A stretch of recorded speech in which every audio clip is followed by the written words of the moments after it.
see if that stays. As reading first, I'm going to start off with a quote from Georges Bataille and Inner Experience. Philosophy, and I would add belief or theology in general, philosophy is never supplication, but without supplication, there is no conceivable reply. No answer ever preceded the question. And what does the question without anguish, without torment, even mean? At the moment of going mad, the answer springs forth. How would one hear it without that? I'm going to make this stay better. One sec.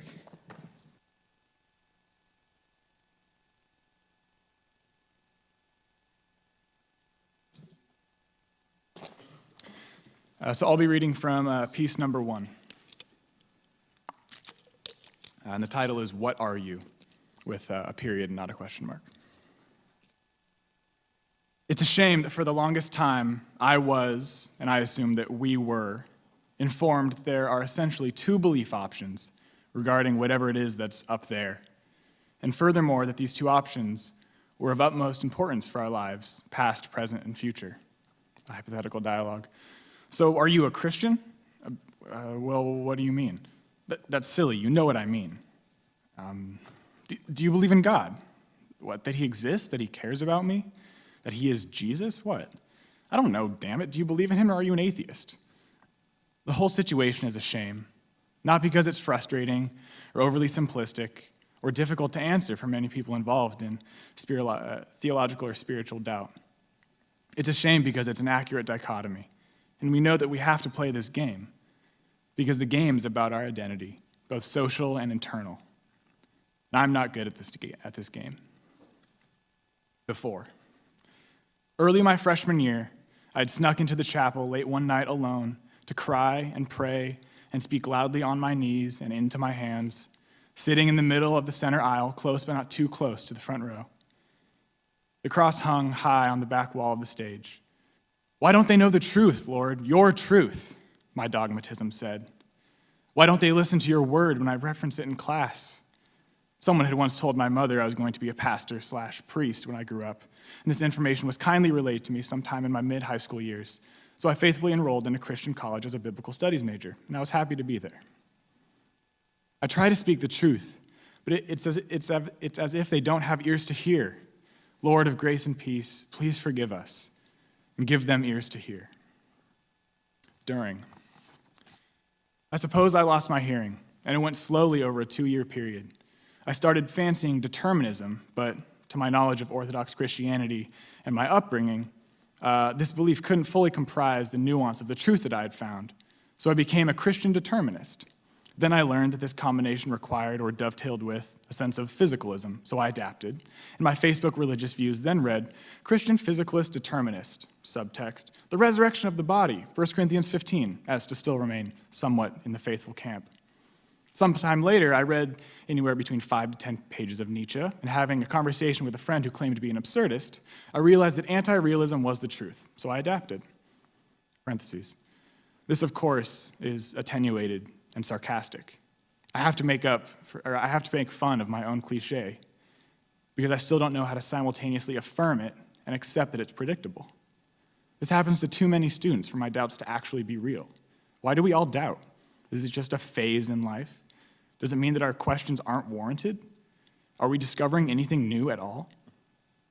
Close parentheses. The process continued with each new book, each new course I was enrolled in, each new conversation, all of which arrived so quickly after the other that I lost track of what new isms I had to add to my identity, which was slowly becoming an amorphous blob of half-thoughts and paralyzing questions. It's as if I could no longer sign my own internal statement of faith because I wasn't even sure what would be on it. Academia required the acquisition of such a large amount of knowledge in such a short time frame that my ability to truly process each claim for its own worth was lost in the scuffle of the ever-progressing Platonic syllabus of the collegiate life. Time neither relented nor enlightened, but charged forward regardless of my struggle. It was as if my faith was slowly evacuating my own heart, or soul, or brain, or what have you, and it was doing so without my permission. Later. I was surprised that she cried and I didn't. meaning I should have cried too. She had every right. I just don't think I can be a Christian anymore, Chels. I don't know what it means to be one thing or something or anything for that matter. And she was quiet on the other end of the phone. So I continued smoking my vice and waited for her to tell me that my doubts were valid, that their surmounting doubt I had acquired over the 2 years. Whoops. Whatever.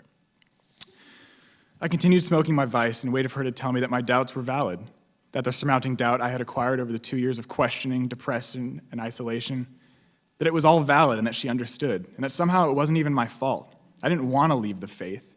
I didn't want to forsake my family, my friends, my necklace, my Hebrew tattoo, my upbringing, my community, my future, my current area of study. Truth had left me, and I did not leave it. And I have every right to be furious at God, and every right to cry. But I didn't cry, that is. I'm just going to hold this. She cried, and she cried because she had just the weekend prior attended a conference at which she experienced the very thing I was calling absent. She did not believe I was valid, but in wisdom, she didn't say so. And she mourned with me, and she told me that she would be praying. So I shivered a while longer and said thank you, and then continued on for another year or so, though quite minimally. Somewhat later, or now. I am nothing. I'm not a this or a that. Going to hell? Sure. Still searching after an idea that maybe isn't even there? Yeah, maybe. Enduring and processing with an open community? Certainly. I have found, at least personally, that agnosticism and doubt are stepping stones, though not necessarily so, for many can find complacency there, likely if they had at least were somewhat complacent before. But it is my guess that for those who loved God or cherished any portion of the Christian faith at all, that this spiritual absence is met and continually held with angst. Rational theological knowledge has within itself a constructive and destructive nature, and I'm not sure which precedes the other, perhaps neither, and that they continually follow one another and will do so for as long as we commit ourselves to searching. But is it real? When a fundamental identity is ruptured, it's as if there's nothing left to stand upon. What do we become when our social and internal selves are ripped from us? What do we become when we end up in the middle of this question at the beginning of this piece? Do you believe in God or are you an atheist? Without a clue which way to lean. Who do we become in the face of any unanswered questions at all, for that matter? Some of us want faith again, and some of us want to forsake it. Either way, something novel must rush in to fill the gap. Can we just start a new religion? Can we find or invent answers that will pacify?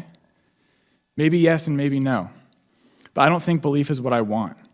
I don't want to know the truth rationally. I don't want to check a box or have a simple answer to a question. In fact, I want everyone to say, forget the question, even if only for a few days, so that we can finally just sit around and realize that we are and may always be wrong. To be a Christian is not to be Christ, but to follow him and perhaps chase desperately after him, grasping at the back of his cloak as it eludes us constantly. But we're moving forward.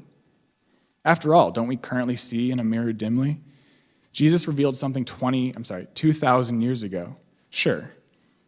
But what if all he revealed was a question, or a story, or a parable? What if the truth of doctrine wasn't completed in the first century, but merely started? After all, he didn't give us a list of doctrinal orthodox belief. He gave us a human self, a life, and specifically his life. And how dare we reduce that to dogma? The game must be played, but played with endurance. Time makes progression inevitable. I don't believe the same thing I believed 2 years ago, but I won't believe what I do now in 2 more. Belief is complicated. Identity is complicated, and persons are complicated. And truth is a person, supposedly, but he's not here right now.